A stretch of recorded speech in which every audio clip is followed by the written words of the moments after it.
Hello, नमस्कार मेरे प्रिय छात्रों। मैं Rahul Sharma, director career maker coaching centre Chandausi. कैसे हैं आप लोग? जैसे आपको पता है, मैं डेली आपके लिए 12 बजे से मैथ्स की लाइव क्लास लेकर आता हूं और मेरे सभी छात्रों से मेरा निवेदन है कि वे जल्दी से जल्दी लाइव आएँ और अपने अन्य साथियों को लाइव लेकर आएँ, जिससे क्लास का अधिक से अधिक फ़ायदा उठा सकें। अभी तक जिन छात्रों ने मेरे चैनल को सब्सक्राइब नहीं किया है, प्लीज़ सब्सक्राइब कीजिएगा, अपने अन्य साथियों को शेयर कीजिएगा। वीडियो अच्छी लगे तो लाइक कीजिएगा और अच्छी ना लगे डिसलाइक कीजिएगा, ये आपके ऊपर निर्भर करेगा। जल्दी से जल्दी सारे छात्र अपने अन्य साथियों को लाइव लेकर आए। मैं क्लास प्रारंभ करने वाला हूं। जैसे आपको पता है कि मैं पहले आपके लिए 10 क्वेश्चन अभ्यास के लिए कराता हूं, उसके बाद चैप्टर को फिर आगे बढ़ाता हूं। इसी के साथ मैं क्लास प्रारंभ कर रहा हूं आपके लिए। देखिएगा, 10 क्वेश्चन लिखे हुए हैं। उससे पहले एक मैं मोटिवेशनल वाक्य लाया हूं, वो आपको बताता हूं। जीतने के लिए जीतने के लिए जिद्दी होना पड़ता है, हारने के लिए एक डर ही काफी है। यदि हमें नौकरी लेनी है तो जिद्दी होना पड़ेगा। मतलब जिद का मतलब ये होता है कि मुझे ये चीज लेनी है। जैसे बचपन में थे, जिद पकड़ जाते थे, वो जिद्दी तो आपको मिलती थी, जिद्दी होते थे। हारने के लिए एक बार सोच लो, मैं पास नहीं कर पाऊंगा, पर्याप्त है। इसके अलावा दूसरी बार नहीं सोचना है, आप पास नहीं कर पाएंगे, ये क्लियर है। तो इसलिए जिद्दी रहिएगा, पढ़ाई के प्रति जिद्दी रहिएगा, आपका सिलेक्शन अवश्य होगा। मैं क्लास प्रारंभ करता हूं। देखिएगा, बोर्ड पर पहला क्वेश्चन है। 11 संख्याओं का औसत 54 है। प्रथम 4 संख्याओं का औसत 48 और अगली 4 संख्याओं का औसत पहली 4 की तुलना में 25% अधिक है। 9वीं संख्या 11वीं से 8 अधिक और 10वीं संख्या 11वीं से 4 अधिक। 9वीं तथा 10वीं संख्या का औसत क्या है? ये क्वेश्चन है। आप आंसर कमेंट बॉक्स में कीजिएगा, ठीक है। प्रश्न समझ में आया होगा। सारे लोग कॉपी और पेन लेकर साथ में बैठें और जिस जगह भी बैठे हुए हैं, मैं आपसे पूछूं कि समझ में आ रहा है तो अपने मन ही मन में हाँ ना, नहीं आ रहा है तो कमेंट से कीजिएगा। मैं आपको दोबारा बताऊंगा, एक बार नहीं, 2 बार नहीं, 4 बार नहीं, जब तक समझ में नहीं आएगा तब तक आपको बताऊंगा। आप उससे निश्चिंत रहिएगा, ठीक है। मैं इसको मिटा देता हूं, स्पेस नहीं है हल करने के लिए, मैं यही हल करूंगा इसके लिए।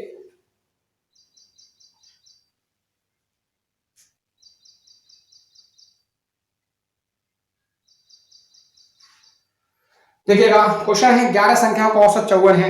इसका मतलब 11 गुणा 54 गुणा कर लीजिएगा, ये बन जाएगा 4 9 5 594।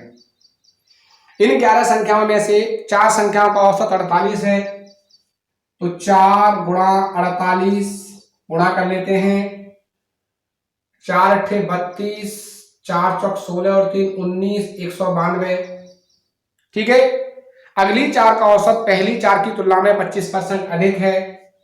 4 गुणा 48 गुणा 125 बटे 100, ठीक है। क्योंकि पहले 48 औसत था, अब 25% ज्यादा है तो 125 बन जाएगा आपका। 25 चौका 100, 25 पंजे 125, 4 से 4 कट जाएगा और ये बन जाएगा 5 चौक 20 और सॉरी 5 अट्ठे 40, 0 4 और 5 चौक 20 और 4 24, 240। ये दोनों ऐड कर देते हैं, 192 और 240, 2 9 और 4 13, 432। 432 इनमें से घटा लेते हैं, सभी के औसत टोटल में से 432 घटा देते हैं, 2 6 1 162। देखिएगा, ये 11 संख्याओं का टोटल था 432, 8 संख्याओं का टोटल है, ये 3 संख्याओं का बचा 162। पहली संख्या मतलब 11वीं संख्या, एक मिनट सॉरी, 9वीं संख्या, 10वीं संख्या, 11वीं संख्या, ये बची हुई है आपके सामने। उसके बाद शर्त दे रखा है कि 9वीं संख्या 11वीं संख्या से 8 अधिक है। ये जो है 11वीं से 8 अधिक है तो x प्लस 8, और 10वीं संख्या 11वीं से 4 अधिक है तो x प्लस 4। इन तीनों को जोड़ देते हैं जो 162 के बराबर होगा। 3x प्लस 12, 3x प्लस 12 बराबर 162, तो 3x बराबर 150 और x बराबर 50 आ गया, ठीक है, x की वैल्यू 50 आ गई। कह रहा है 9वीं और 10वीं का औसत क्या है, 9वीं और 10वीं कितना है, ये है 9वीं 10वीं। 9वीं 10वीं को जोड़ दीजिएगा, 2x प्लस 12, x की जगह 50 रख देंगे तो 100 प्लस 12 बराबर 112। ये दो संख्याओं का योग है, डिवाइड बाई कितने 2, औसत पूछा है दो, इन दो का, एक 9वीं संख्या एक 10वीं संख्या, हो जाएगा आंसर 56। ठीक है, समझ में आया होगा। ठीक, आगे बढ़ते हैं। क्वेश्चन नंबर 2 है आपके सामने, वह कौन सी संख्या बड़ी से बड़ी संख्या है जिसके द्वारा 3026 तथा 5053 को भाग देने पर क्रमशः 13 और 11 शेष बचते हैं। मैंने आगे पीछे बोल दिया है उस प्रश्न को,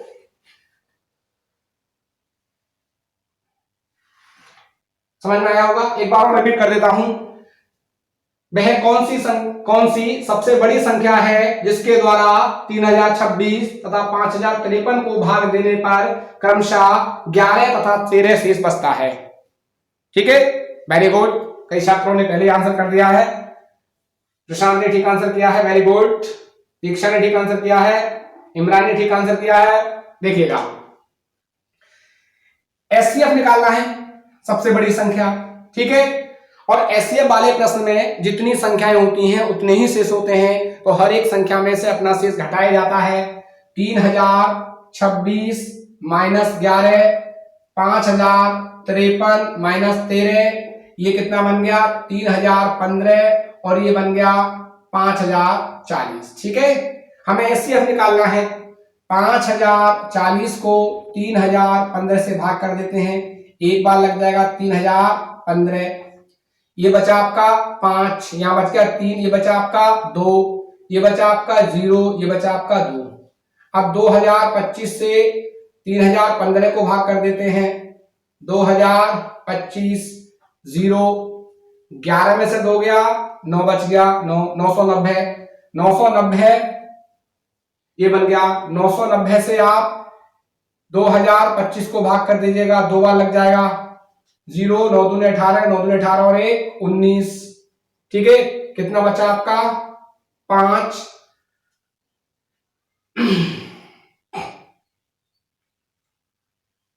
5 और ये बचा आपका 4, 45 बचा।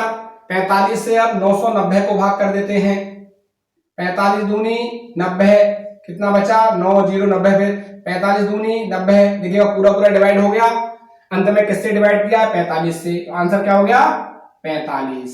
ठीक है, तो 45 सबसे बड़ी संख्या होगी। यदि इसको डिवाइड करते हैं और इसको भी डिवाइड करते हैं, तो इसको डिवाइड करेंगे तो 11 शेष बचेगा, और इसको डिवाइड करेंगे तो आप 13 शेष बचेगा। ठीक है, बहुत सारे लोगों ने ठीक आंसर किया है। आगे बढ़ते हैं क्वेश्चन नंबर 3 की ओर।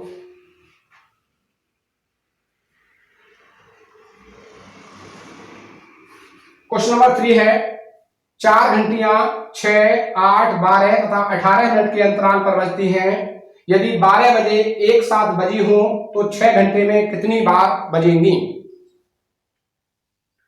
ठीक, वेरी गुड। प्रशांत ने ठीक आंसर किया, वेरी गुड।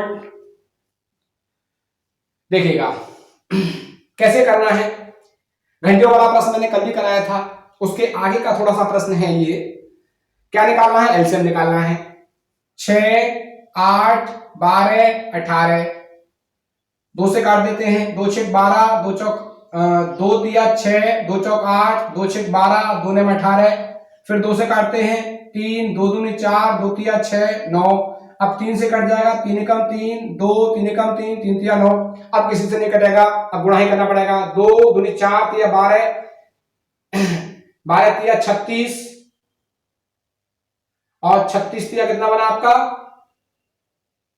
एक मिनट कोई गड़बड़ हुआ, 2 दूनी 4 तिया 12, 12 दूनी 24 तिया 72, कितना बना 72 मिनट बना अपने आप में, ये 72 मिनट बना। तो 72 मिनट के अंतराल पर पुनः ये बजेंगी। ठीक है, अगर ये पूछता कितने समय बाद पुनः बजेंगी, तो 72 मिनट के अंतराल पर 1 घंटा 12 मिनट के बाद पुनः बजेंगी। यदि ये पूछता पहली बार 12 बजे बजी है तो अगली बार कितने बजे बजेंगी, तो 72 मिनट का मतलब 1 घंटा 12 मिनट, तो 1:12 पर पुनः बजेंगी। लेकिन इसमें पूछा है 12 बजे एक साथ बजी हैं तो 6 घंटे में कितनी बार बजेंगी, तो 6 घंटा डिवाइड बाई बजने का अंतराल, जो भी घंटे में बजने का पूछा है कितनी बार बजेंगी, वो समय अपॉन अंतराल है 72, ये है मिनट में, ये घंटे में, इसको मिनट बनाने 60 से गुणा कर देते हैं। 12 6 72, 12 पंजे 60, 6 से 6 5, ठीक है। इसमें +1 करेंगे, आंसर क्या हो जाएगा, 6 बार बजेंगी। ठीक, एक चीज समझेंगे, अगर प्रश्न में ये नहीं होता 12 बजे बजी हैं, 1 बजे बजी हैं, 2 बजे बजी हैं, तो आंसर आपका केवल 5 होता। यदि प्रश्न में ऐसा दे रखा है पहली बार 10 बजे बजी है, तो ये जो पूछा है 6 घंटे में कितनी बार बजेंगी, तो इसमें जो भागफल आया उस भागफल में 1 हमेशा ऐड करेंगे, तभी आपका सही उत्तर होगा, अन्यथा गलत उत्तर हो जाएगा। ठीक है, समझ में आ गया होगा, वेरी गुड।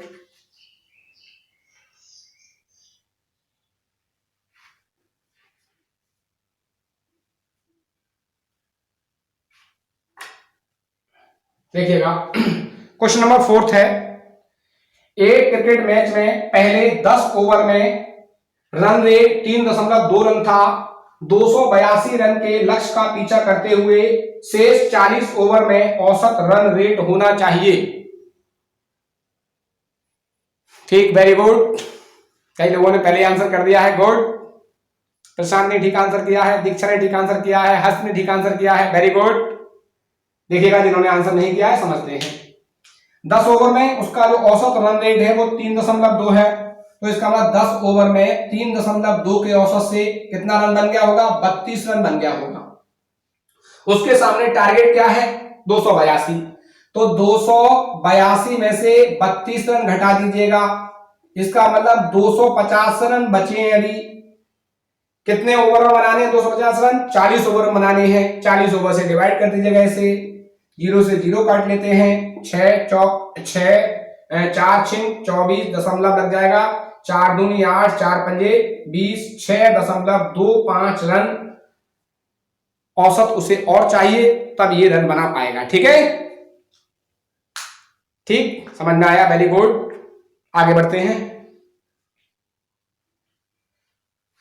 देखिएगा क्वेश्चन नंबर 5 क्या है,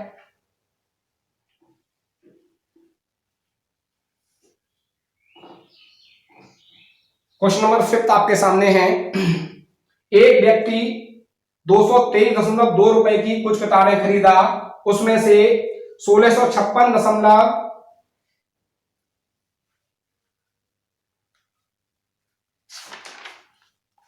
एक मिनट, ये संख्या एक त्रुटि बस यहां गलत लिख गई है, मैं इसको करेक्ट कर देता हूं, 165.6 है बेटा यहाँ पर। ठीक है, प्रश्न दोबारा रिपीट करता हूं, एक व्यक्ति 223.2 रुपए की कुछ किताबें खरीदा, उसमें से 165.6 रुपए की किताबों को खरीद मूल्य पर बेच दिया, प्रत्येक किताब का अधिकतम मूल्य क्या है। ठीक है, कल मैंने कराया था, गलत आंसर किया इमरान ने। देखिएगा, शेष किताबें नहीं निकालनी है, हमें किताब का मूल्य निकालना है। किताब का मूल्य केवल एचसीएफ होता है, एचसीएफ फाइंड कीजिएगा आप। नहीं, अभी दीक्षा ने गलत आंसर किया है, हर्ष ने भी गलत आंसर किया है। ठीक है, देखिएगा, कहने का मतलब यह है, जो एचसीएफ होता है वो प्रत्येक किताब का खरीद मूल्य होता है। उस खरीद मूल्य से इसको भाग कर देंगे, टोटल किताब पता चल जाएंगी, इसको भाग कर देंगे, बेची हुई किताब पता चल जाएंगी। हमसे ये नहीं पूछा है कि कितनी किताबें बची या कितनी खरीदी, हमसे पूछा है किताब का मूल्य क्या है। ठीक है, तो एचसीएफ अपने आप में मूल्य होगा, एल दशमलव दोनों में बराबर स्थान पर इसको 10 से गुणा कर देंगे। ठीक, तो बाद में जो एचसीएफ आएगा उसमें 10 से भाग कर लेंगे, तो ये बन जाएगा आपका 2 2 3 2 और ये है 1656। ठीक है, ये अपने आप में है, बात समझ में आ रही है। ठीक है, देखिएगा, एक बार लगेगा 1656, 12 में से 6 गया, यहां से 2.5 ले लेंगे, 12 में से 6 गया, 6 बच गया, यहां रह गया 2, 12 में से 5 गया, 7 बच गया, और यहां रह गया आपका 1, इधर 2.5 लेंगे, 576 बचेगा। अब 576 से 1656 को भाग कर देंगे आप, 2 बार लग जाएगा, 2 6 12, 1 2 7 14 और 1 15, 1 2 5 10 और 1 11, ये हो गया आपका 4, ये हो गया आपका 0, ये हो गया 5। अब 504 से आप 576 को डिवाइड करेंगे, एक बार लग जाएगा 504, ये बचा 2, ये बचा 7, ठीक है, 72 बचा। 72 से आप 504 को डिवाइड करेंगे, ये लग जाएगा 7 बार, 7 दूनी 14, 7 सत्ते 49 और 1 50, पूरा पूरा डिवाइड हो गया। अंत में किससे डिवाइड किया? 72 से। ये इसका आया एचसीएफ। यहां पर संख्याओं में दशमलव एक के बाद है, अर्थात 10 से गुणा किया था। यदि दशमलव नहीं होता प्रश्न में तो आंसर इसका 72 रुपए होता, लेकिन दशमलव होने के कारण 10 से गुणा किया है, 10 से भाग करेंगे तो 7.2 रुपए पर बुक उसका कॉस्ट होगा। प्रत्येक किताब का जो अधिकतम मूल्य है वो 7.2 रुपए है। ठीक है, समझ में आ गया होगा? एक बार मुझे आंसर कीजिएगा कमेंट में, यस या नो। ठीक, वेरी गुड। ठीक, आगे बढ़ते हैं।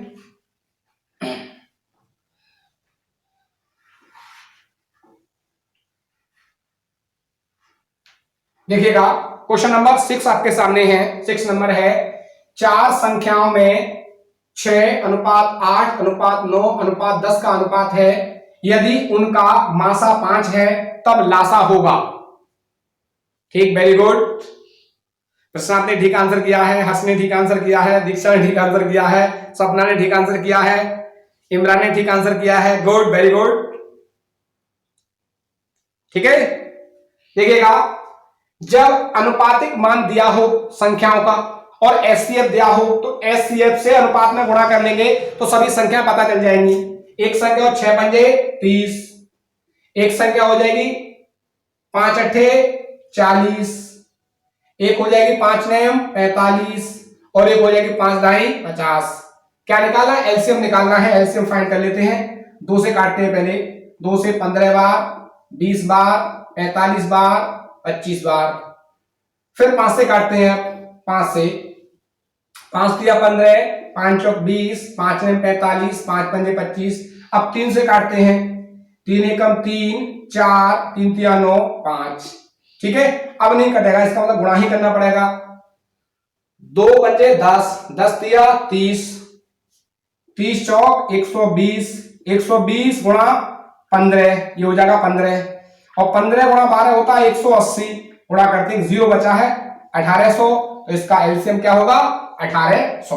ये आंसर होगा 1800। अनुपात में एचसीएफ से गुणा कर देते हैं, एचसीएफ कॉमन है, इसका मतलब अनुपात में से कॉमन नंबर कट गया होगा, तभी अनुपात को प्राइम बना होगा। ठीक है, तो संख्याएं 30, 40, 45, 50 के रूप में होंगी। इनका एलसीएम निकालना था, एलसीएम आ गया 1800। ठीक है, ठीक, आगे बढ़ते हैं।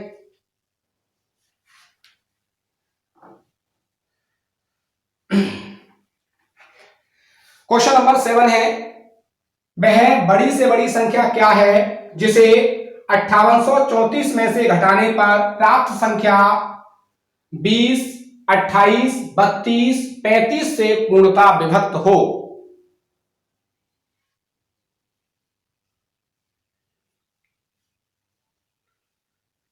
गलत आंसर किया है दीक्षा ने, नहीं, गलत आंसर किया है। प्रशांत ने भी गलत आंसर किया है।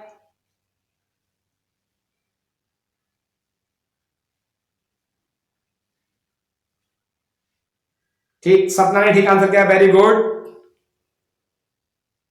सुरेंद्र कुमार ने गलत आंसर किया है। ठीक है, बताता हूं मैं, देखिएगा, वह बड़ी से बड़ी संख्या क्या है जिसे इसमें से घटा दिया जाए और इससे विभाजित हो जाए। इसका मतलब जो संख्या इनसे विभाजित होगी तो इनसे बड़ी होगी, इसका मतलब एलसीएम फाइंड करना होगा। तो पहले आप इनका एलसीएम फाइंड कर लीजिएगा। 20, 28, 32, 35। ठीक है, 2 से काटते हैं पहले, 2 धाई 20, 14, 16, 35। ठीक है, फिर 2 से काटते हैं, 5, 7, 8, 35। ठीक है, अब 5 से काट लेते हैं, 5 का 5, 7, 8, 5 सत्ते 35। 7 से कट जाएगा अपने आप में, 1, 1, 8, 1। ठीक, देखिएगा, 2 दूनी 4, 4 पंजे 20, 20 सत्ते 140, 140 गुणा 8, ये गुणा 8 ही बनेगा यहाँ पर। 14 8 112, कितना है एलसीएम 1120। ठीक है, इसका मतलब इनसे विभाजित होने वाली जो संख्या होगी वो 1120 होगी। लेकिन प्रश्न क्या पूछा है, इसमें से क्या घटाएं, मतलब कौन सी बड़ी से बड़ी संख्या घटा दें कि वो इनसे विभाजित हो जाए। इसका मतलब ये जो 5834 दे रखा है, 5834 में से एलसीएम को घटा दीजिएगा, 1120 घटा दीजिएगा, ये बन गया 4, ये बन गया 1, ये बन गया 7, ये बन गया 4, कितना बना 4714। यदि इसमें से 4714 घटाया जाएगा तो 1120 बचेगा, जो अपने आप में एलसीएम होगा। ठीक है, जो विभाजित होगा, इसका मतलब आंसर होगा 4714 घटाया जाए तो संख्या इनसे विभाजित होगी। ठीक है, समझ में आया होगा? ठीक, गुड, वेरी गुड, समझ में आ गया? एक बार मुझे कमेंट कीजिएगा यस या नो। जहां भी बैठे हैं आप, कॉपी पेन लेकर बैठे, समझ में आ रहा है तो एक बार यस कीजिएगा, अपने मन में कीजिएगा। उसके बाद अगर वास्तव में समझ में आया है तभी कमेंट कीजिएगा, अन्यथा कमेंट नहीं कीजिएगा कि मुझे नहीं समझ में आया। अगर मैं कह रहा हूं तो आपने यस कह दिया, मेरे कहने में यस नहीं कह रहा है। जब तक आपको समझ में नहीं आए तब तक मैं आपको बताता रहूंगा। ठीक है, ठीक, आगे बढ़ते हैं। नेक्स्ट क्वेश्चन क्या है देखिएगा, क्वेश्चन नंबर 8 है आपका, 3 अंकों की दो संख्याओं का HCF 17 तथा LCM 71 मतलब 714 है, इन संख्याओं का योग है।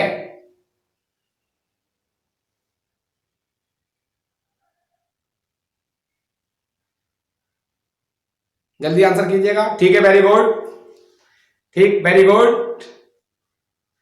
प्रशांत ने ठीक आंसर किया, हर्ष ने, इमरान ने, बंटी ने, ठीक है, वेरी गुड। सपना ने, वेरी गुड, वेरी गुड। देखिएगा, जिन्होंने आंसर नहीं किया है, आपको पता है कि हमसे संख्याओं का योग पूछा है, इसमें संख्याएं चाहिए तो फॉर्मूला होता है एलसीएम बराबर HCF गुणा AB। ठीक है, बना दिया है।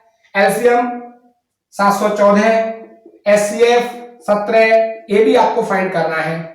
तो 17 चौका 68 और 17 दूनी 34, AB बराबर 42 आ गया। AB क्या होता है, अनुपात होता है, तो 7:6 बन जाएगा, अनुपात हो जाएगा 7:6। इसमें HCF से गुणा कर देंगे तो अपने आप में संख्याएं देंगी, उनका योग ज्ञात करना है। तो चाहे तो ऐसे कर लीजिएगा आप कि HCF से गुणा कर दिएगा, 17 7 119 और 17 6 102, इन दोनों को जोड़ दीजिएगा, 102 119 तो बन जाएगा 221। एक तरीका तो ये हो सकता है, ठीक है, जो आपको पता है। दूसरा ये है, हमसे योग पूछा है तो इन दोनों को जोड़ दो ना पहले, ये 13 बन गया, HCF से गुणा कर दो, 17 से 13 गुणा 17 221। अगर अंतर पूछता हो दोनों को घटा दो, फिर HCF से गुणा कर दो। यदि दोनों संख्या का अंतर पूछेगा तो अनुपात को घटाकर HCF से गुणा कर देंगे, और दोनों संख्याओं का योग पूछेगा तो अनुपात को जोड़कर HCF से गुणा कर देंगे। ठीक है, ठीक, आगे बढ़ते हैं।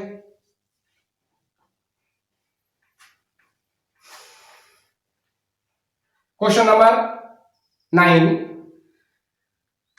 80 छात्रों की कक्षा में 60% खेल में भाग लेते हैं, शेष नहीं। मतलब जो 80 छात्र हैं उनमें से 60% खेल में पार्टिसिपेट करते हैं और शेष छात्र नहीं करते हैं। पहले वाले समूह का औसत वजन बाद वाले समूह की तुलना में 5% अधिक है। ये जो 60% छात्रों का जो औसत वजन है वो बाद वाले छात्रों की तुलना में 5% ज्यादा है। ठीक, ज्यादा है। यदि सभी का औसत वजन 51.5 किलोग्राम हो तो पहले समूह का औसत वजन क्या है? आंसर कीजिएगा।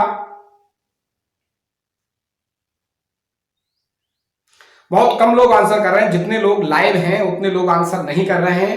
देखिएगा, ये मत सोचिएगा कि हम केवल वीडियो देखकर ही एग्जाम पास कर जाएंगे या बाद में वीडियो देख लेंगे तब इसको हल कर लेंगे। साथ के साथ कॉपी पेन लेकर साथ में बैठिएगा, तब आप अच्छे रहेंगे, वरना आप अपने आप को धोखा दे रहे हैं और बहुत बड़ा धोखा अपने आप को दे रहे हैं। इसलिए साथ के साथ कॉपी पेन लीजिएगा। देखिएगा, मैं आपको लाइव पढ़ा रहा हूं, इतना समय दे रहा हूं, अन्यथा तो मैंने प्रश्न दिया मैं सॉल्व कर दूंगा, क्या मतलब होगा उन चीजों का फिर?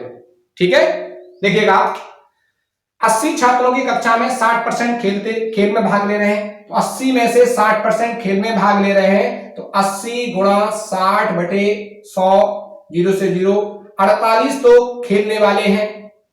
इसका मतलब 80 में से 48 घटा देंगे, 32 जो है जो नहीं खेल रहे हैं।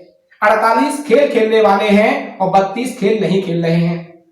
ठीक है, अब कहा है जो 48 छात्र हैं इनका जो औसत वजन है, जो 32 छात्र हैं इनके औसत वजन से 5% ज्यादा है।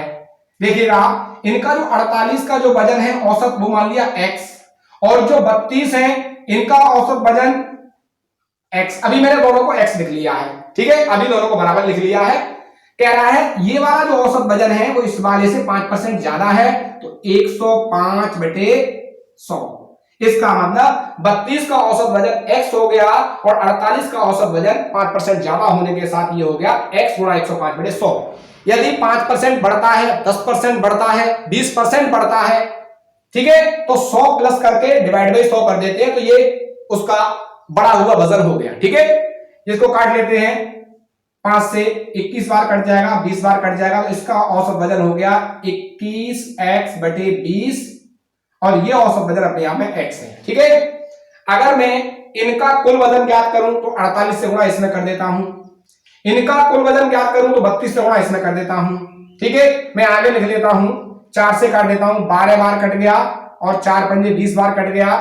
ये बन गया आपका 12 एकम 12, 12 दूनी 24 और 1 25, 252 x तो ये बन गया, और 32 x अपने आप में ये बन गया। ठीक है, 52 और 32 x ही बन गया अपने आप में। ठीक है, ये बात समझ में आई अपने आप में। ठीक, आगे बढ़ते हैं। अब देखिएगा, ये जो वजन है इसके साथ नीचे 5 और है बेटा, 5 छूट गया है। ठीक है, ये गुणा किया है, डिवाइड में 5 और है इसका, इन दोनों को जोड़ देते हैं तो ये हो गया 252 x अपॉन 5 प्लस 32।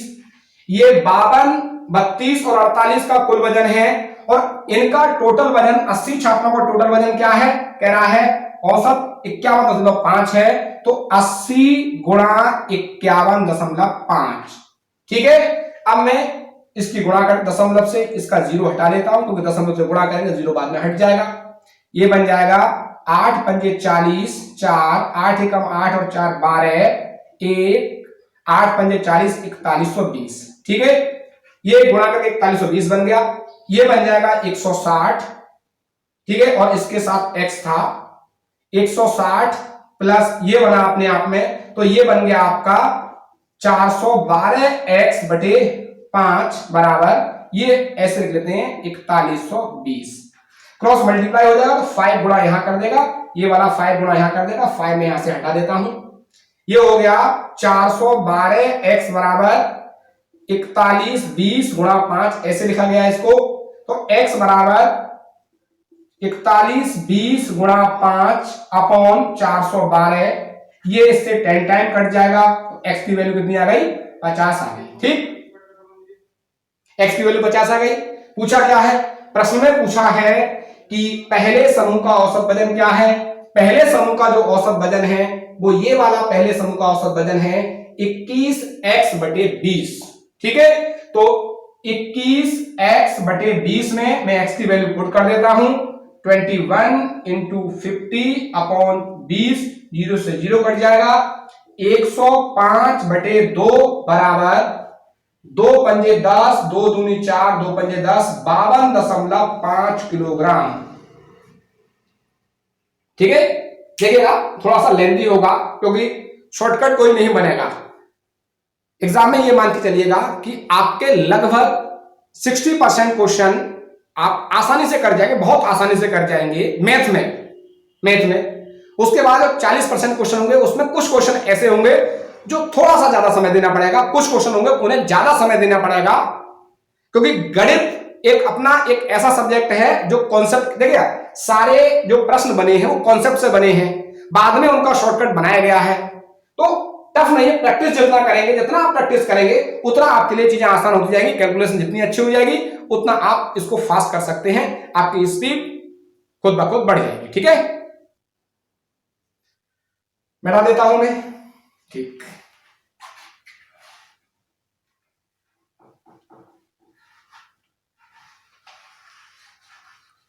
देखिएगा क्वेश्चन नंबर 10 है आपके सामने, लास्ट क्वेश्चन आज का जो प्रैक्टिस में।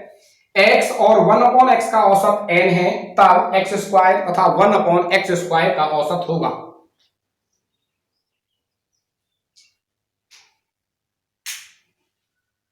देखिएगा औसत क्या होता है, औसत बराबर होता है, एवरेज बराबर होता है पदों का योग बटे पदों की संख्या, पदों की संख्या। ठीक है, एक पद x है, एक 1/x है, x प्लस 1/x, कितने पद हो गए, 2 पद हो गए। औसत क्या है, n दे रखा है, क्रॉस मल्टीप्लाई कर देते हैं तो 2n बराबर x प्लस 1/x।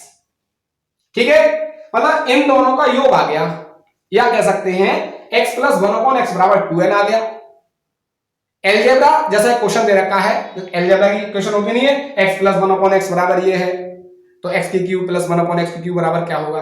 ऐसे क्वेश्चन है, इसमें एवरेज के रूप पूछ रखा है, ये पूछा है, ये भी दो संख्या है, x square plus 1/x square, ये योग हो गया, औसत डिवाइड बाई 2।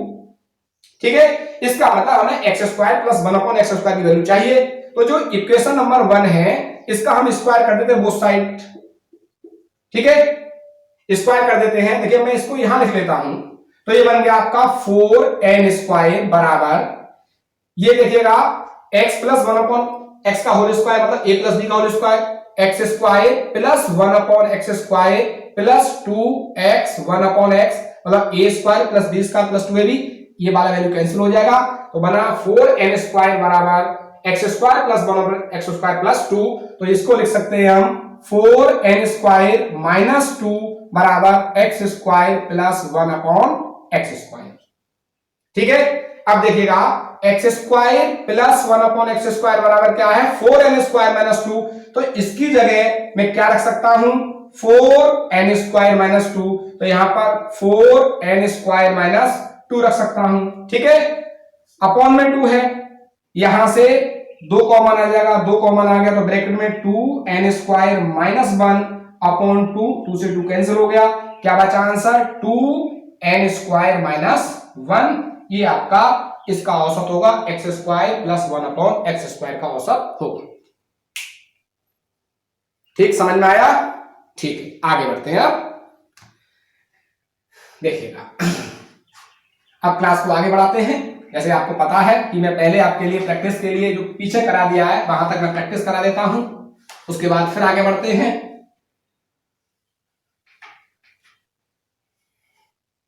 समझ में आया। ठीक है, देखिएगा कल मैंने जो घड़ी वाला जो क्वेश्चन था वो घड़ी वाले क्वेश्चन तक आपको मैंने करा दिया था। ठीक है, और घड़ी वाला जो क्वेश्चन था उसके बाद उसके आगे का जो क्वेश्चन था वो मैंने आज आपको करा दिया, कितने घंटे में कितनी बार बजेंगी ये मैंने करा दिया। ठीक है, अब मैं आपके लिए प्रश्न लिख रहा हूं। क्वेश्चन है, 3 धावक एक वृत्ताकार मार्ग पर समान समय, समान दिशा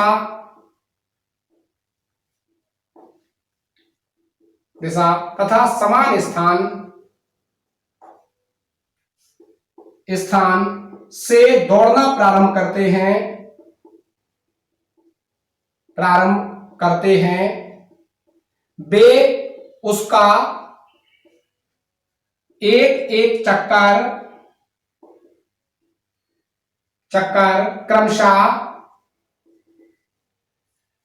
क्रमशः 30, 40, 25 मिनट में लगाते हैं। 30, 40, 25 मिनट में लगाते हैं, तो कितने समय बाद प्रारंभिक बिंदु पर मिलेंगे।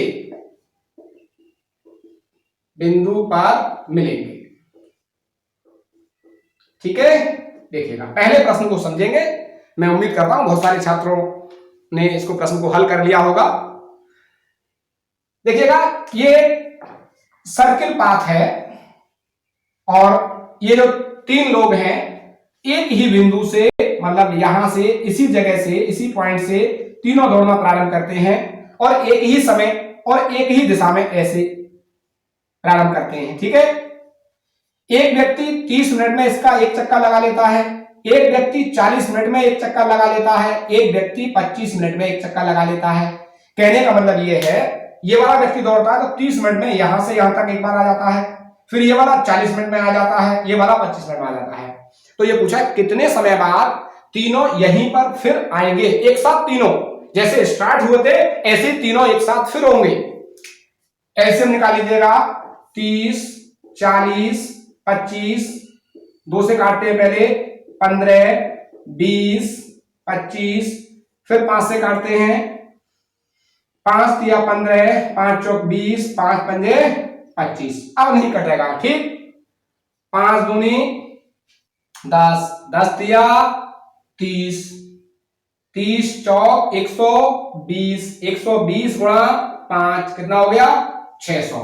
ध्यान रखिएगा ये वाली वैल्यू किसमें, मिनट में, इसका मतलब 600 मिनट के बाद पुनः यहीं पर मिलेंगे।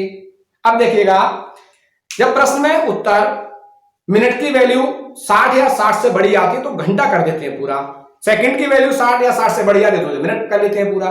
ठीक है, इसको हम घंटा बनाए क्या करेंगे, 60 से भाग कर देंगे, 0 से 0 कैंसिल हो जाएगा, 10 टाइम कट जाएगा, 10 घंटे बाद प्रारंभिक बिंदु पर मिलेंगे। समझ में आ गया? ठीक है, बहुत सारे लोगों ने ठीक आंसर कर दिया है। अब देखिएगा इस प्रश्न में बदलाव क्या करेगा, प्रश्न में ये कह देगा कि एक जो वृत्ताकार मार्ग है इसकी जो परिधि है, कहने मतलब है यहां से यहां तक की जो टोटल दूरी बनती है जिसे सर्किल के रूप में इसकी परिधि कहते हैं वो 50 किलोमीटर है, और ये वाला व्यक्ति 30 किलोमीटर प्रति घंटा की चाल से दौड़ रहा है, ये वाला व्यक्ति 40 किलोमीटर प्रति घंटा की चाल से दौड़ रहा है, ये वाला 25 किलोमीटर प्रति घंटा की चाल से दौड़ रहा है। पूछ रहा है कितने समय बाद प्रारंभिक बिंदु पर मिलेंगे। ठीक है, समय पूछा है, इसका मतलब ये चाल है और ये आपका दूरी है। समय निकालने के लिए समय बराबर क्या होता है, दूरी बटे चाल, समय बराबर दूरी बटे चाल, दूरी है 50 और पहले की चाल क्या है 30, दूसरी दूरी तो समान ही है 50, चाल क्या है 40, फिर 50 और चाल क्या है 25। ठीक बात समझ में आई? देखिएगा तो हमें समय निकालना होगा, हमने समय निकाल लिया, इनको काटिए मत कभी, क्योंकि उसका कारण यह है हमें इस प्रश्न का क्या निकालना होता है, एलसीएम निकालना होता है। तो हमें ऊपर एलसीएम निकालने में असुविधा नहीं होगी। एलसीएम होता है कॉमन और अनकॉमन, अर्थात एलसीएम वह नंबर होता है जो दी गई संख्याओं से विभाजित होता है। तो इसका ऊपर का एलसीएम निकालेंगे तो भिन्न का एलसीएम पता है, निकालते हैं तो अंश का एलसीएम निकालते हैं, हर का एलसीएम निकालते हैं, तो एलसीएम कितना हो गया 50। ठीक, एचसीएफ निकालें, एचसीएफ केवल कॉमन नंबर, तो इसमें कॉमन क्या होगा, इसको तोड़ लेते हैं 5 गुणा 6, 5 गुणा 8, 5 गुणा 5। ठीक है, कॉमन क्या है केवल 5, और एचसीएफ में सबसे छोटी पावर होती है तो हो गया 5। ठीक, ये कट जाएगा इससे, 5 दाई 50, 10 घंटे बाद प्रारंभिक बिंदु पर मिलेंगे। ठीक है, दूसरा देखिएगा, ऐसा मत सोचिएगा कि ऐसे निकाला तब भी 10 आया और ऐसे निकाला तभी 10 आया, क्योंकि ये जो दूरी है ऐसी ले ली गई कि जो इसके एचसीएफ से 10 ही बार कट रही थी इसलिए 10 आया, ये दूरी बदल जाएगी तो आंसर बदल जाएगा। ठीक है, बात समझ में आ गई ना? ठीक, वेरी गुड। अब मैं आपको प्रश्न दे रहा हूं, आप प्रश्न को हल कीजिएगा।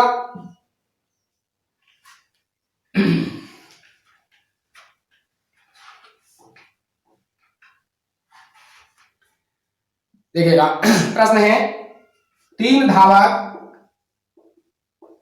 एक वृत्ताकार मार्ग पर समान समय समान बिंदु तथा समान स्थान से दौड़ना प्रारंभ करते हैं।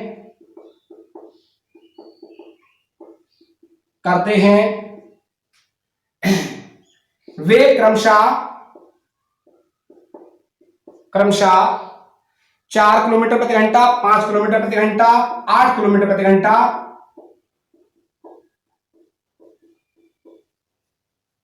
की चाल से एक चक्कर लगाते हैं लगाते हैं, यदि वृत्त की परिधि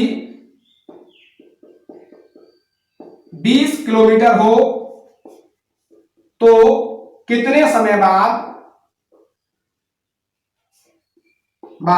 प्रारंभिक बिंदु पर मिलेंगे।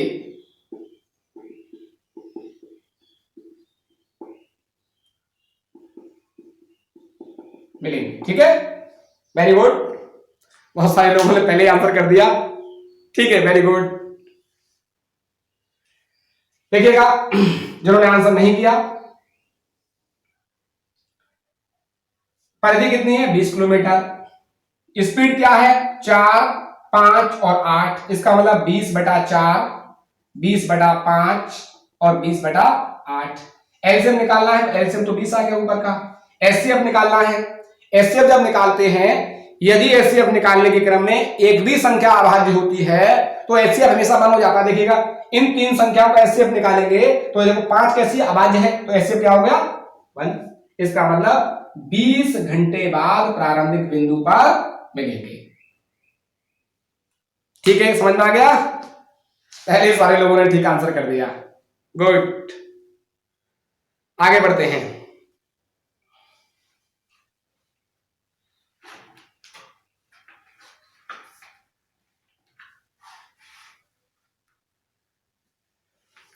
देखिएगा प्रश्न है 3 आयताकार भूखंड, 3 आयताकार भूखंड का क्षेत्रफल 105, 147 तथा 231 वर्ग मीटर है। प्रत्येक भूखंड में समान क्षेत्रफल तथा बड़े से बड़े आकार की आयताकार क्यारियां हैं, आकार की आयताकार क्यारियां हैं। यदि प्रत्येक क्यारी की लंबाई 7 मीटर है तो चौड़ाई क्या है? ठीक है, पहले प्रश्न समझेंगे। प्रश्न आप उम्मीद करता हूं बहुत सारे लोग निकाल लेंगे, फिर भी एक बार समझ लेंगे, क्योंकि मैं ये मान के चलता हूं कि कुछ छात्र ऐसे भी होंगे जो फर्स्ट टाइम क्लास कर रहे होंगे। ठीक है, तो इसलिए मैं आपको बिल्कुल बेसिक से लेकर चल रहा हूं। ऐसा नहीं है कि मैं एकदम आपको ऐसे लेकर चलूं कि जिनको आता है उनके अकॉर्डिंग चलूं, नहीं। जिनको आता है उनकी प्रैक्टिस होगी और अच्छे हो जाएंगे। जिन्होंने अभी प्रारंभिक स्थिति में है, शुरुआत ही की है, वो भी आपके बराबर आ जाएंगे, जिससे कि दोनों को पर्याप्त फायदा हो सकेगा। देखिएगा क्या करना है, हमें एचसीएफ निकालना है। बड़े से बड़े आकार की क्यारी है, ठीक है, एचसीएफ निकालना है। एचसीएफ पता है, किसी भी संख्या से छोटी से बड़ी संख्या को डिवाइड कर लेते हैं। 105 से 147 को डिवाइड कर देते हैं, एक बार लगेगा। 105 कितना बचा आपका 2, 4, 42 से 105 काटेंगे, 42 दूनी 84, 1, 2, 21 से 42 काटेंगे, 21 दूनी 42, पूरा कट गया। ठीक है, देखिएगा आपने 105 डिवाइड कर लिया है, 147 डिवाइड कर लिया है, 231 नहीं किया है। अंत में किससे भाग किया है, जहां पर शेषफल 0 आया 21 से, तो 21 से ही हम 231 को भाग करेंगे। 21 से कम 21 कितना बचा 2, 1, 21 हो गया, 21 से कम 21। ठीक है, तो इसका मतलब एचसीएफ क्या आया 21। देखिएगा हमने जो एचसीएफ निकाला है वो एचसीएफ निकाला है वर्ग मीटर, क्षेत्रफल का निकाला है। इसका मतलब ये हो गया 21 वर्ग मीटर। ठीक, क्योंकि देखिए ये आयताकार क्यारी है, इसकी एल और बी मतलब लंबाई गुणा चौड़ाई बराबर 21 आ गया, तो एल बी बराबर कितना हो गया 21। प्रश्न में एल कितना दे रखा है 7, इंटू बी आपको फाइंड करना है 21, तो बी बराबर हो गया 7 या 21, 3 मीटर उसकी चौड़ाई होगी। ठीक है, समझ में आ गया? Very good.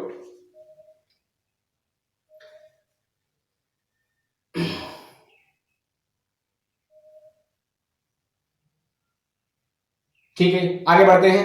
मैं अगला प्रश्न आपको देता हूं, उसको आप हल कीजिएगा।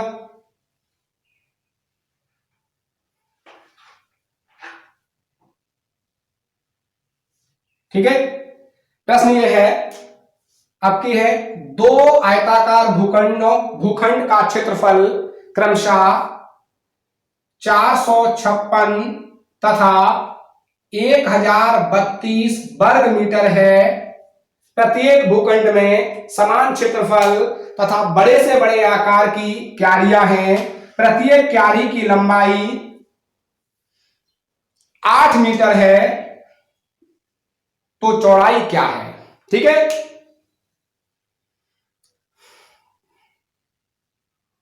जल्दी आंसर कीजिएगा।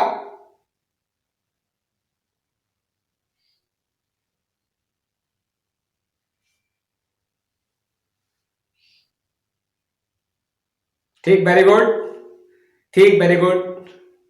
प्रशांत ने, दीक्षा ने, हर्ष ने, इमरान ने, बंटी ने, ठीक, वेरी गुड। बहुत सारे लोगों ने ठीक आंसर किया है। सपना ने, ठीक है, गुड। देखिए जिन्होंने आंसर नहीं किया एक बार देख लीजिएगा। एचसीएफ निकालना है, 1032 को 456 से डिवाइड कीजिएगा, 2 बार लग जाएगा। ठीक है, 2 छिक 12, 2 पंजे 10 और 1 11, 2 चौक 8 और 1 9, 0 2 और 1 120, 0 2 और 1 120, और 120 से 456 को डिवाइड करते हैं 360, ये हो गया आपका 6, ये हो गया आपका 15 में से 6 गया 9, 96 बचा। 96 से 120 को भाग करते हैं, एक बार लगेगा 96, कितना बचा 24, 24 से 96 को डिवाइड करते हैं, 24 चौका 96, पूरा पूरा डिवाइड हो गया। 1032 भी डिवाइड हो गया, देखिएगा 456 भी डिवाइड हो गया। ठीक, अंत में किससे डिवाइड किया? 24 से, शेष 0 आ गया। इसका मतलब आगे करने की जरूरत नहीं है। एचसीएफ कितना आया? 24 वर्ग मीटर। इसका मतलब एल बी बराबर हो गया 24। प्रश्न में एल का मान दे रखा है, कितना है? 8। 8 गुणा बी बराबर 24, तो बी बराबर कितना हो गया? 8 या 24, 3 मीटर। जो क्यारी की जो चौड़ाई है वो 3 मीटर है। ठीक है,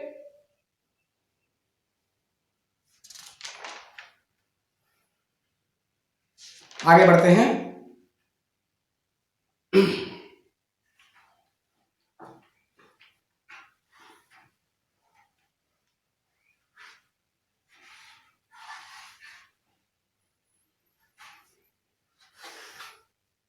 देखिएगा, नेक्स्ट क्वेश्चन है आपके सामने। एक आयताकार कमरे की लंबाई 15 मीटर 17 सेंटीमीटर तथा चौड़ाई 9 मीटर 2 सेंटीमीटर है।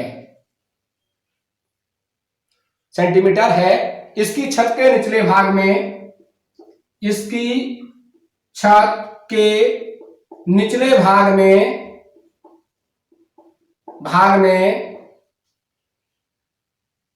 वर्गाकार टाइल्स लगानी है,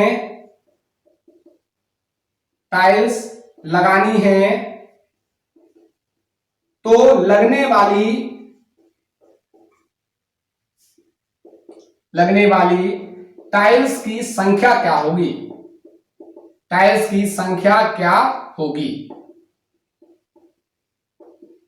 ठीक है, पहले एक बार समझेंगे। देखिएगा, खेत है, मैदान है, कमरा है, इनका एचसीएफ निकाला जाता है और निचले भाग में वर्गाकार टाइल्स लगानी है। ठीक है, तो लगने वाली टाइल्स की संख्या क्या होगी? हमें वर्गाकार टाइल्स लगानी है, जो भी टाइल्स लगानी है वर्गाकार लगानी है, तो उनकी संख्या क्या होगी? या प्रश्न में ऐसा लिखा होगा कि कम से कम कितनी टाइल्स लगाई जा सकती हैं। यह भी लिखा हो सकता है कम से कम कितनी टाइल्स लगेंगी, कितनी टाइल्स लगेंगी। ठीक है, वो प्रश्न जैसे भी भाषा वो प्रश्न लिख दे एग्जामिनर। ठीक है, कम से कम इसका मतलब जो वर्गाकार टाइल्स होगी वो बड़ी से बड़ी टाइल्स लगानी होगी जिससे कि कम से कम टाइल्स लग सके। तो पहले तो आप इनका एचसीएफ निकालेंगे। अब देखिएगा यहां पर दे रखा है 15 मीटर 17 सेंटीमीटर, 9 मीटर 2 सेंटीमीटर। तो या तो दोनों मीटर में हूं या दोनों सेंटीमीटर में हूं। तो सेंटीमीटर बनाना आसान होगा, ये हो जाएगा 15 गुणा 100, इसका मतलब 1500 सेंटीमीटर प्लस 17 जुड़ जाएगा तो हो जाएगा 1517 सेंटीमीटर। ऐसे ही 9 गुणा 100 बराबर 900 प्लस 2 बराबर 902 सेंटीमीटर। ठीक है, सेंटीमीटर बना लिया। अब देखिएगा इनका एचसीएफ निकाल लेते हैं। 1517 को 902 से डिवाइड करते हैं, एक बार 902, कितना बचा 5 बचा, 1 बचा, 15 में से 9 गया 6 बचा। ठीक है, 615 से 902 को डिवाइड करते हैं, 615, 12 में से 5 गया 7 बचा, और यहां पर कितना बचा 9 में से 1 गया 8 बचा, तो यहां 2 बचा। अब 287 से 615 को डिवाइड करते हैं, 2 बार लग जाएगा, 2 सत्ते 14, 1 2 अट्ठे 16 और 1 17, 1 2 दूनी 4 और 1 5। ठीक है, अब 5 में से 4 गया 1 बचा, यहां पर 11 में से 7 गया 4 बचा, 41 से 287 को डिवाइड कर लेते हैं। देखिएगा ये लग जाएगा 7 बार 7 एकम 7, 7 चौक 28, पूरा पूरा डिवाइड हो गया। देखिएगा 1517 भी डिवाइड हो गई है और 902 भी पूरा पूरा डिवाइड हो गई है, और अंत में शेष 0 आ गया है। अंत में किससे भाग किया है 41 से। तो 41 जो है, जो एचसीएफ 41 आया, ये आया वर्गाकार टाइल्स की भुजा, टाइल्स की भुजा। ठीक है, किसमें सेंटीमीटर में, किसमें आया, क्योंकि हमने क्या है सेंटीमीटर बना लिया। यदि प्रश्न में यह पूछा जाता कि जो वर्गाकार टाइल्स है उसकी भुजा क्या होगी, तो सेंटीमीटर में तो आंसर हो जाएगा 41 सेंटीमीटर, और मीटर में आंसर हो जाएगा 0.41 मीटर। ठीक है, जैसे आपको पूछे अगर टाइल्स की भुजा पूछ ले, बात समझ में आ गई। अब पूछा है हमसे कि कम से कम कितनी टाइल्स लगेंगी या लगने वाली टाइल्स की संख्या क्या होगी। टाइल्स की संख्या बराबर होता है, टाइल्स की संख्या बराबर होता है फर्श का क्षेत्रफल, फर्श का क्षेत्रफल और एक टाइल का क्षेत्रफल, एक टाइल का क्षेत्रफल। ठीक है, देखिएगा एक कहा है आयताकार कमरा है, निचले भाग में हो सकता है कि छत के ऊपर टाइल्स लगानी हो, मतलब जो नीचे छत का हिस्सा है, या निचला भाग मतलब फर्श हो सकता है उस पर लगानी है। तो एरिया तो दोनों बराबर होगा, तो या तो फर्श का क्षेत्रफल या छत के निचले भाग का क्षेत्रफल। तो देखो फर्श का क्षेत्रफल या छत के निचले भाग का क्षेत्रफल क्या होगा, लंबाई गुणा चौड़ाई। ये अपने आप में जो हमने इसको चाहे आप सेंटीमीटर में लगा लो चाहे मीटर में लगा लो, टाइल्स की संख्या बराबर ही आएगी दोनों कंडीशन में। तो ये हो जाएगा आपका 1517 गुणा 902 अपॉन 41 इंटू 41, ये बनेगा आपके सामने। ठीक है, इससे जब मैं काटूंगा तो ये 37 बार कटेगा, और इससे मैं काटूंगा तो ये 32 बार कटेगा। इन दोनों की गुणा कर देंगे तो ये बन जाएगा 814 टाइल्स लगेंगी। ठीक है, 1517 को जब 41 से डिवाइड करेंगे 37 बार कटेगा, और 902 को 41 से डिवाइड करेंगे 32 बार कटेगा। 37 गुणा 32 करेंगे तो होगा आपका 814। उस कमरे में जो छत के निचले भाग में टाइल्स लगेंगी वो 814 टाइल्स लगेंगी। ठीक है, समझ में आ गया होगा। ठीक,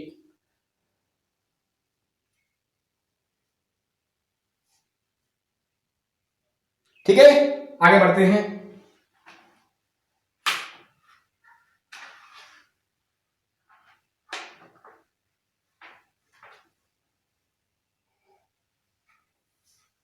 ठीक है, अगला प्रश्न मैं देता हूं, आप उसका आंसर कीजिएगा।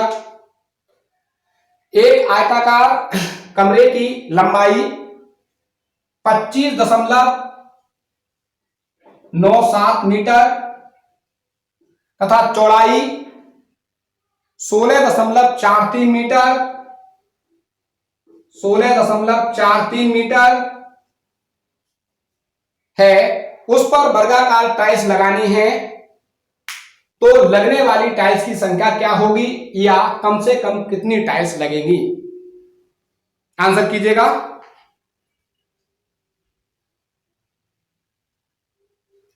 थोड़ी कैलकुलेशन टफ होगी क्योंकि संख्याएं थोड़ी बड़ी बड़ी हैं, कैलकुलेशन टफ होगी। और कहां टफ होगी कैलकुलेशन टफ होगी? जब हमें टाइल्स की संख्या निकालनी पड़ेगी। पहले तो एचसीएफ फाइंड कीजिएगा आप लोग।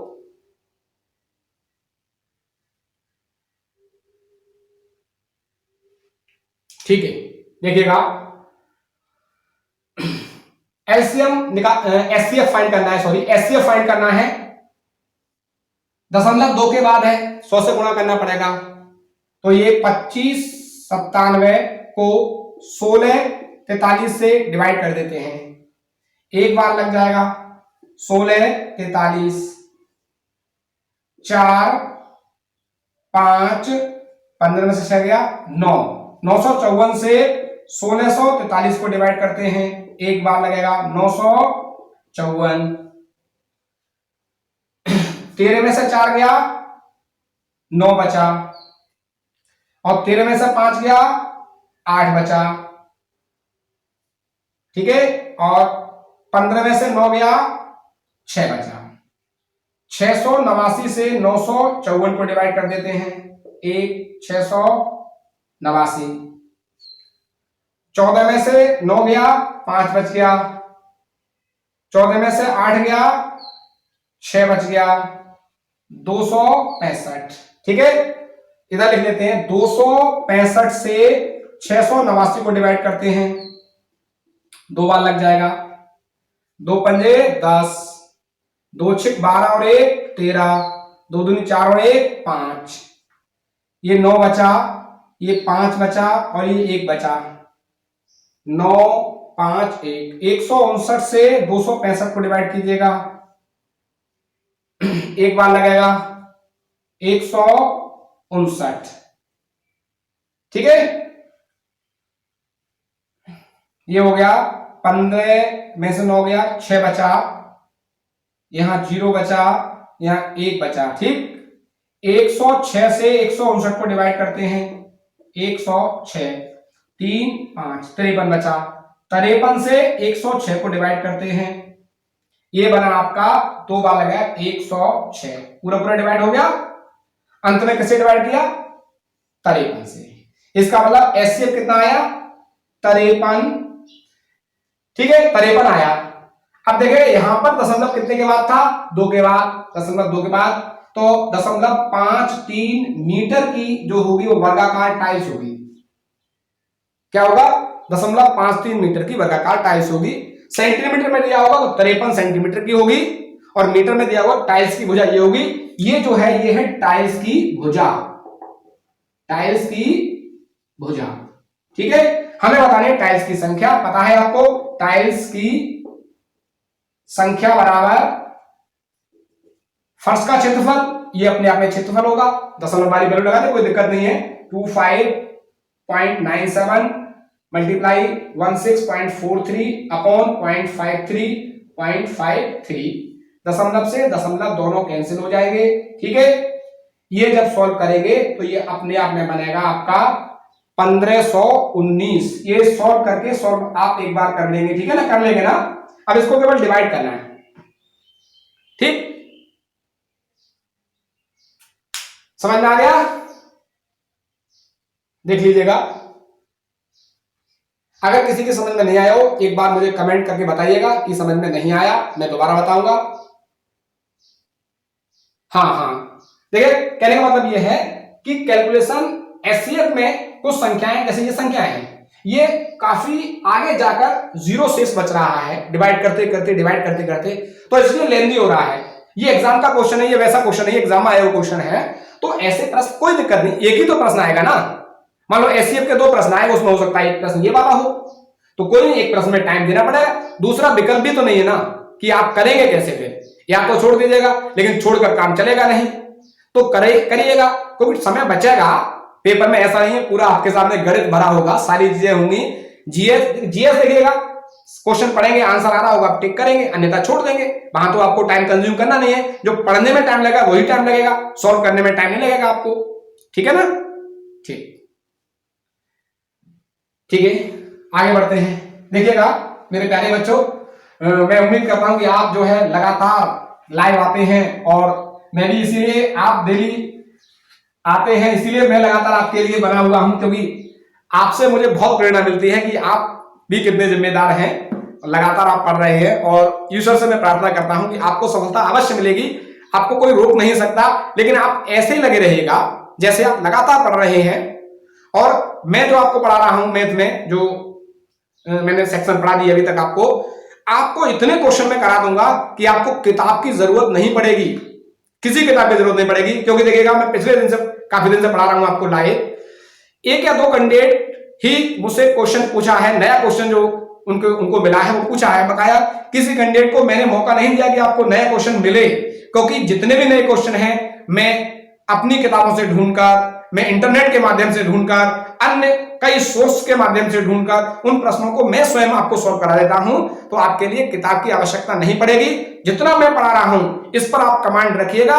तो देखिएगा मैथ्स में मैं आपको क्या कह रहा हूं, मैथ्स में जो भी एग्जाम आप देंगे मैं आपको सारा पढ़ाऊंगा, एडवांस पढ़ाऊंगा, geometry, trigonometry, algebra, coordinate geometry, मैं सब कुछ आपको पढ़ाऊंगा, लेकिन सिस्टम से सब कुछ चलेगा। ठीक है ना? तो कहने का मतलब यह है कि आप जितना मैं आपको मैथ पढ़ा दूंगा, आप इस पर भी आप कमांड रखेंगे। तो यदि एग्जाम में 25 क्वेश्चन आते हैं तो आप 24 तक इजीली कर जाएंगे। 24 में दिक्कत नहीं होगी, 24 तक आप इजीली कर जाएंगे। ठीक है? कुछ लोग 25 में 25 भी कर लेंगे, ये भी मैं आपसे कह सकता हूं। कुछ लोग कर लेंगे 25 में 24 में दिक्कत नहीं होगी, है ना? और यदि बहुत खराब स्थिति होगी ना तो 20 से कम तो किसी के नहीं होंगे, लेकिन बस आपको ऐसे ही लगातार मेहनत करना होगा। ठीक है ना? मेरे बताए हुए मार्ग पर आप चलते रहिएगा, आपको गणित के साथ बिल्कुल प्रॉब्लम नहीं होगी। और अन्य जो सब्जेक्ट अब जो शुरू होने वाले हैं, क्लास रेगुलर और जो क्लास बढ़ने वाली है, जैसे मैंने कल ग्रुप पर शेयर कर दिया था, जो क्लास का शेड्यूल है वो मैंने डाल दिया था। तो आप लगातार ऐसे पढ़ते रहिएगा, आपको सफलता अवश्य मिलेगी। और देखिएगा अभी तक जिन छात्रों ने मेरे चैनल को सब्सक्राइब नहीं किया है, प्लीज सब्सक्राइब कीजिएगा।